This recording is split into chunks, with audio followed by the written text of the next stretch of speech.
And with more on the campaign in these final days, here with us is NewsNation political contributor and former Office of Management and Budget Director, Mick Mulvaney. Mick, good morning. Good morning, Hena. You've been Trump's acting chief of staff. You've worked with him one-on-one. Can you give us a sense of what's happening behind the scenes less than 2 weeks until Election Day? Yeah, it's going to be kind of interesting. He's a true extrovert, Hena. He's one of these folks who draws energy from these events. So oftentimes you'll see him and he sort of looks like he might be tired during the middle of the day or at the beginning of the rally. And then after a rally or after an event, he's hyper energetic. I remember one day flying home from Southeast Asia. We hadn't slept for 30 hours. He barely made it to a speech, talked for an hour and 45 minutes, came up and worked for 4 or 5 hours afterwards. So the energy level is going to be very high after the events for him.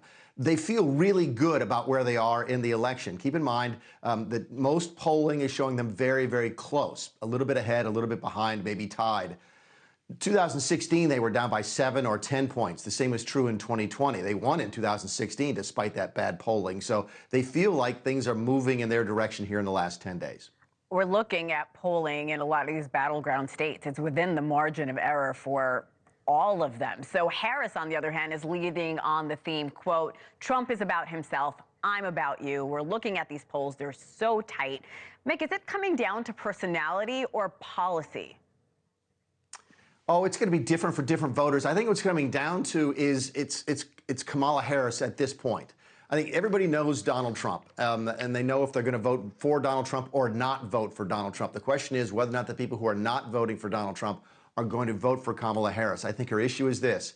There's still, if you want to believe the polls, 20 to 25% of Democrat voters who say they're not comfortable knowing enough about who she is and where she stands on the issues right now to make a commitment to her. That's a big problem in the last 10 days of the election. Clearly, the campaign has made the decision not to continue the policy discussion, but to sort of emphasize the Donald Trump as a fascist, as a threat to democracy message as the closing message. That's a calculated risk. They're counting on those Democrat voters that don't like Donald Trump to show up to vote for Kamala Harris. And Republicans do want Harris to tone down the Trump is a fascist rhetoric. She's calling him a fascist. Trump is describing her as a radical left Marxist. He's using profanities in his description. That's not new for a former president. Regardless of the outcome of this race, how do we get this country to come together behind the new president, no matter who it is, come November?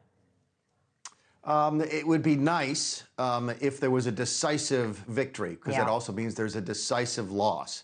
I'm rooting really hard at some point in the country's future for a 65-35 kind of race where even the folks who lose, let's say I'm on the losing end of a 65-35 election, that's such a clear margin that I could say, you know what, the country's clearly going a way that I'm not comfortable with, but I recognize I'm in the minority. Let's all work together to see the best we can do. You're not going to have that with these 50-50 elections. So I don't think it's going to happen now. Certainly, I don't think either of these two people could particularly have the ability to sort of bring the country together.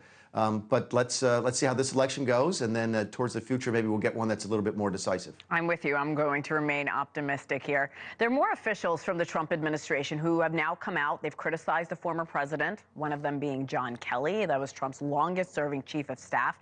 He's the most vocal. He's calling Trump a fascist. Trump is calling Kelly a stone-cold loser. How does Trump now change the narrative? Yeah, stone cold loser. I think he called me that a couple times as well. Look, here's the issue. Keep in mind what John Kelly said. It appears to be part of a coordinated media event. There was a statement put out yesterday by 13 or 15 other Trump former Trump people who don't support Trump, who said they support John Kelly. But they also say they never heard Donald Trump say what John Kelly said that he said, that they've never heard him reference Hitler in a favorable fashion. By the way, neither have I. It would make no sense for him to do so. His children and his grandchildren, his daughter, are Jewish. But there is a lot of division right now within the Republican Party.